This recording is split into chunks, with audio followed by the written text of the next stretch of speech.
Hi, welcome to Talking Tech. I'm your host, Marcus Yam, and today we're here to unpack the news on Intel Core Ultra. That's codenamed Meteor Lake, and this is the largest architectural change in client SoCs in 40 years. Joining me to talk more about that is Robert Hallock, Senior Director of Client Performance Marketing. Robert, thanks for joining Talking Tech. Thanks for having me. This is fun. So, what are you doing at Intel? What am I doing at Intel? Well, I've been officially hired to focus on AI performance for client CPUs, but the role, the organization that I'm in handles performance in general for clients, so notebook and desktop both, and so could be GPU performance, could be CPU. I tend to get involved on all of that. Okay, so you said the word performance a number of times, Yep. and that's clearly a good fit because Intel's priority is performance. But with Meteor Lake or Intel Core Ultra, I've heard the word efficiency used a whole lot more true. than we're used to hearing. So what's the story with efficiency and Intel Core Ultra? Well, I think people who might be watching this have heard me many times over the past few years say that efficiency and performance are actually just two sides of the same coin. What we're seeing from the Core Ultra processors is just like an incredible improvement in performance per watt. And what that pays dividends on is like you can sustain sort of the same traditional notebook power envelopes, but deliver a lot more performance on the other side. And as I look at the codenamed Meteor Lake product, that's true of graphics, that's true of the CPU cores, it's true of one individual CPU core. You can just extract more performance. But then when you need to do something lightweight, you can get down to much, much lower power. Just as one example of that efficiency, we'll talk more about this, but I saw like a roughly 80% reduction in power consumption compared to Ryzen when you're just sitting at the desktop, which a lot of people do, right? So we're talking 80% less power sitting at the Windows desktop, and that's a huge, huge improvement on the Intel architecture. What are some of the factors that contribute to such a big boost in efficiency? There's a couple pieces. Moving the Intel architecture tile to a new process node is a big part of that. Slightly improved processor cores with more IPC, more energy efficiency in the design. That's a big part of it. But then disaggregation, which I know people have heard a lot about, that plays a big role as well because it allowed the correct process node, the correct power characteristics on each tile to come out, which makes the whole device more efficient on the other side. The active power, when the chip is kind of at rest, plays a big role in overall battery life, overall power consumption, and so that's the SoC power. It's really, really good on Meteor Lake, and so that creates this device that can scale to very low power when the system is idle and quiescent, but deliver really good performance when you ramp it up to full blast. And you're referring to a lot of the characteristics of this design that Intel has actually unpacked in the previous Tech Day. Right. Those who've been following along on the Intel Technology channel or the other news from Intel knows that we can find out a lot more about the disaggregated design, Intel 4, That's right. Foveros. But of course, the exciting news today is we get to talk about performance. Numbers. Right? As we numbers, can talk about numbers. Performance, efficiency, and how those Yeah. fit together. So let's start with the compute tile performance. Okay. What do you have to share on that today? Well, one of the things that I think is the big question is Raptor Lake and Alder Lake were sensational performance, industry-leading performance, but I think Intel wasn't quite where it wanted to be on power, active power of the chip. So one of the things that I'm very pleased about in the Core Ultra family is that it delivers more multi-threading performance than Raptor Lake and roughly equivalent single-thread performance, but at much, much lower power, better performance per watt. And that's kind of the key element of the CPU tile that's improved. So that pays dividends everywhere. It pays dividends when you're doing lightweight web browsing. It pays dividends when you're doing heavy sustained compute. It pays dividends when you're just reading a document. Power consumption is down in every category. And that helps Intel get into a really good space on power, and then kind of keeping parity with Raptor Lake and 1T and pulling ahead on multi-thread. So that's kind of a win-win, right? You've got competitive performance leadership, you've got generational performance increase, and you're doing it all at much lower power. I mean, that's That's very exciting data there. And of course, we're going to rely on the tech press and the professional To vet that. benchmarkers That's right. to vet all that. But I also want to come back and talk about the compute tile architecture because, a lot of the innovation and the excitement that we had with 12th Gen Alder Lake was the introduction of the performance hybrid architecture. That's right. So how has that changed or evolved in Intel Core Ultra? There's still the P cores and the E cores. That's right. And now the E cores also have another place that they're Yeah, being an used. even smaller set of Yeah. E-cores. So in the SoC tile, as press know, there are now two low power island E-cores. The big benefit of that is sort of predictable lightweight tasks like video playback or even background tasks can go to these even more low power cores. And just as an example of that, let's say you take a Raptor Lake product playing Netflix, right? People do Netflix. And compare top Raptor Lake part for a 28 watt notebook versus top Core Ultra part for a 28 watt notebook. We're seeing 25% lower power because of those low power E-cores. And it's just because that workload can go resident on the low power E-cores in the SoC tile, and we get a much better efficiency result from that. So we shaved a quarter power off the top by having those cores. I mean, those E cores or efficiency cores are paying off again. Absolutely. Yeah. Yeah, and it's actually difficult to measure the benefit because threads move around a lot, but video is one that stays very resident on those cores. I've read somewhere between like 92, 95% residency on the cores for video playback. So that's a great way to look at that, but that those cores pay dividends everywhere. Yeah, I've got to give a lot of credit to the team behind the Intel Thread Director. Absolutely. And how it works with software, especially That's right. with Windows 11. Yeah. Going back to those P cores or, Redwood Cove. That's right. And Crestmont, the E cores. What updates have we seen there? Well, Crestmont, let's start with the E-cores. They picked up some VNNI instructions for inferencing, so some AI acceleration in the E-cores. And then the P-cores are slightly more performant at each frequency. But those are the big two. You get more performance, lower power, and on the E-cores you get AI. Okay, so that's compute, including the compute tile and low power island. That's right. But there's another tile on Meteor Lake, and that's the graphics tile. Yeah, built-in graphics. Built-in graphics. And I've also noticed that Intel Arc, which is now more known, or first known, as the Intel's discrete GPU. That's right. But now it's built into Meteor Lake. So tell me more about that. I actually think this is a really cool story. So Arc as a discrete graphics card debuts roughly 2 years ago.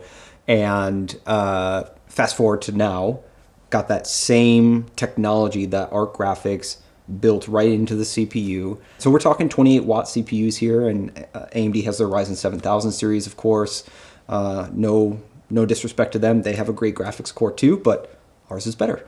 And that's a really good place to be. We're talking native 1080p, medium in-game preset performance here. There's a wide range of frames per second, of course, because we're talking a bunch of different games, but we've looked at a broad spectrum of titles and we see across-the-board leadership. And we're really proud of that.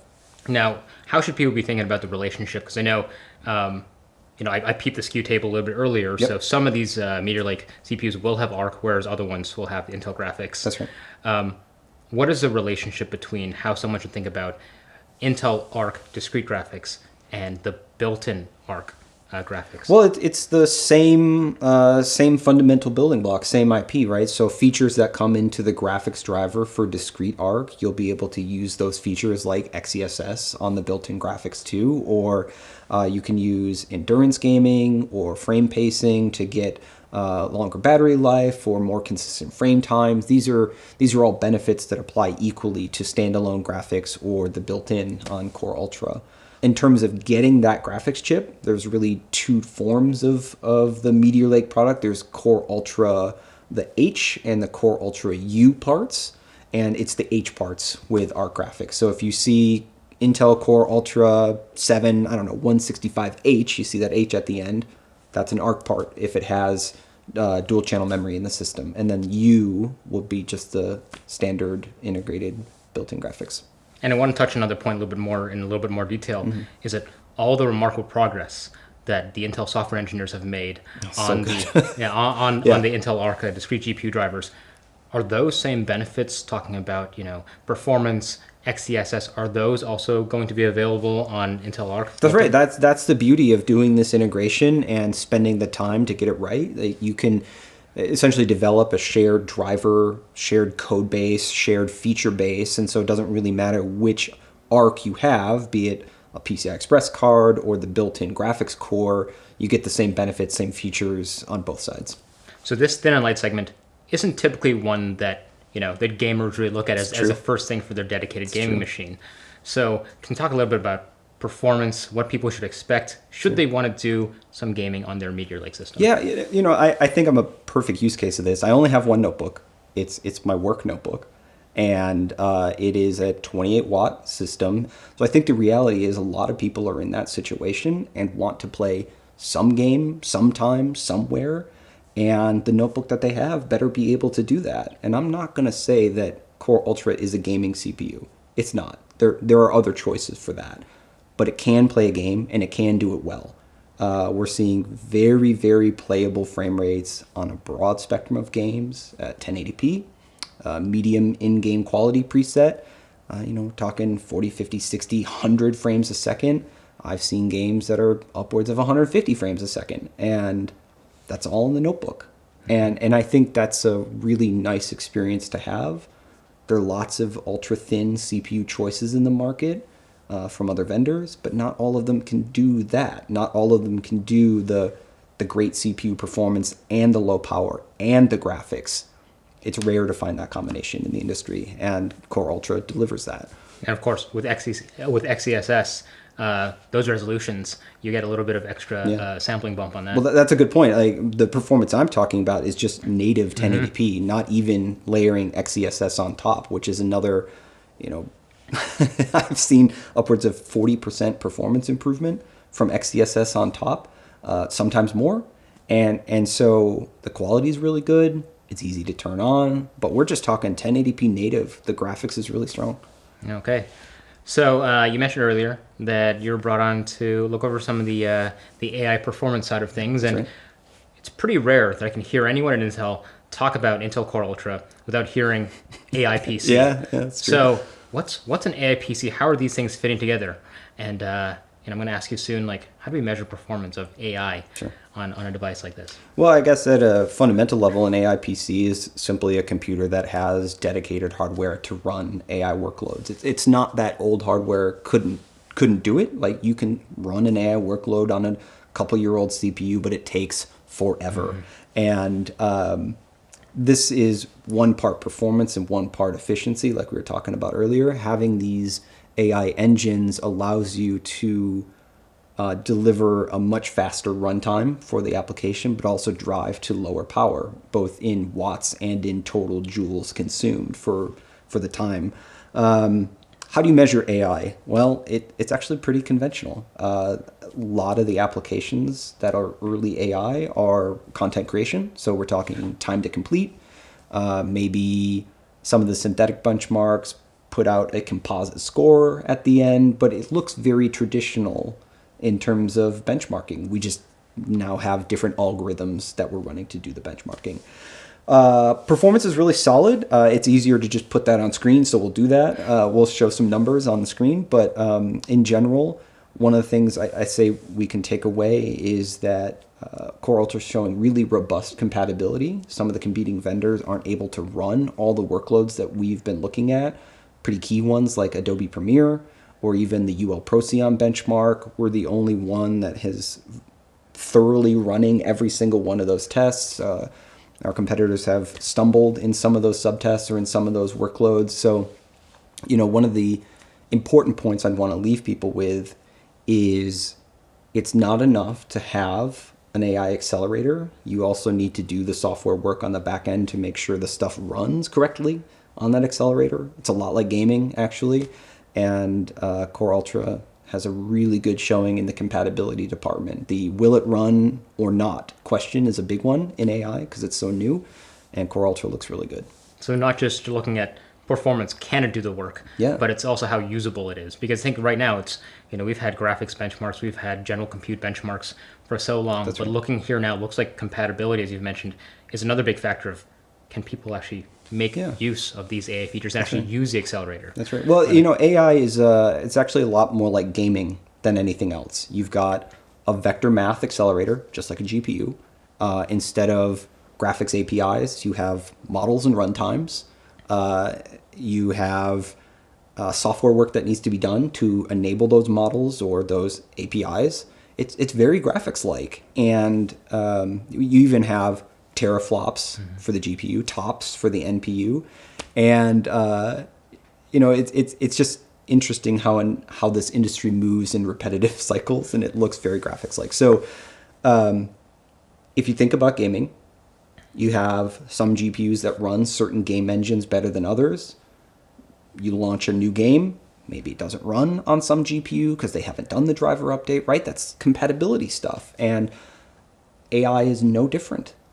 You got to put in the hard work to enable these runtimes, these models, these frameworks, these applications, and it takes a large software organization to get it done. And that's what Intel has, uniquely.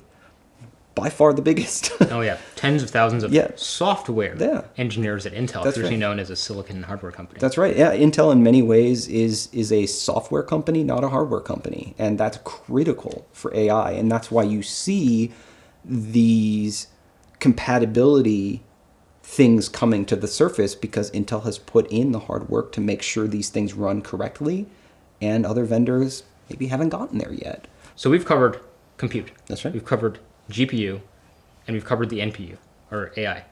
How should people think about performance as a whole across these different compute tiles? Well, what I see based on the data that I'm looking at, I see a product that is head and shoulders above our previous generation in performance per watt. I see versus AMD, the other front of mind competitor for a lot of people who will be watching, I see stronger single thread performance, stronger multi-thread performance, stronger graphics performance. That's a 1-2-3 punch. That's great. In terms of CPU compute, it's faster than Qualcomm, faster than Apple M3. At the end of the day, there are lots of choices, and you got to choose on power efficiency, CPU performance, graphics performance, and Core Ultra is very clearly leading in all three. So with Intel Core Ultra, as usual, there are multiple flavors. We're going to flash up the SKU table so everyone can have that reference. Yep. But can you walk me through all the different flavors? There's the 45 watt, 28, and so on.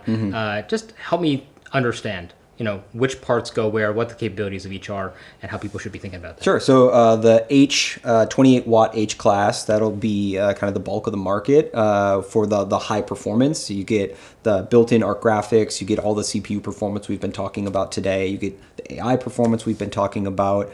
And then for sort of a traditional work environment, not a lot of gaming, not a lot of intense graphics, you've got the U series, but it's at 15 watt, nice long battery life.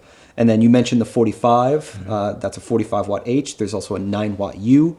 You'll see those in select systems. They won't be everywhere, but we've got some interesting designs coming with those two parts in particular. So plenty of options. Yep. You said lots of designs. So how many are we looking at, and when can people see them? Through 2024, we'll have over 200 different designs across Intel Evo, vPro, standard systems, Intel NEX working group. And then availability, December 14th. Announcement and availability on shelf same day. That is not true of every CPU that's been announced recently, but we're pretty proud of that. So yeah, right on shelf on December 14th. So December 14th, jumping ahead of CES, but I know a lot of these designs we're going to actually be seeing, get our hands on them. That's right. At CES. So I'm excited to see more about that, excited to get my hands on a production system. But that's really exciting. Yeah. Well, it's worth pointing out, the laptop industry moves in cycles. CES is a big moment for laptops. June, July for U.S. Father's Day. Graduation season is a big cycle. Back to school is a big cycle. So you can see the laptops throughout the year at those big inflection points. Right. Never a bad time to upgrade, but this is a really good time. This is a good one. Yeah. Great. So of course, we've talked a lot about performance and features in this segment. Of course, people should consult their favorite independent benchmark resource. Well, clearly, we're very proud about the performance and the efficiency. It's a killer part. So, Robert, this has been awesome. I want to thank you for talking tech. Thanks.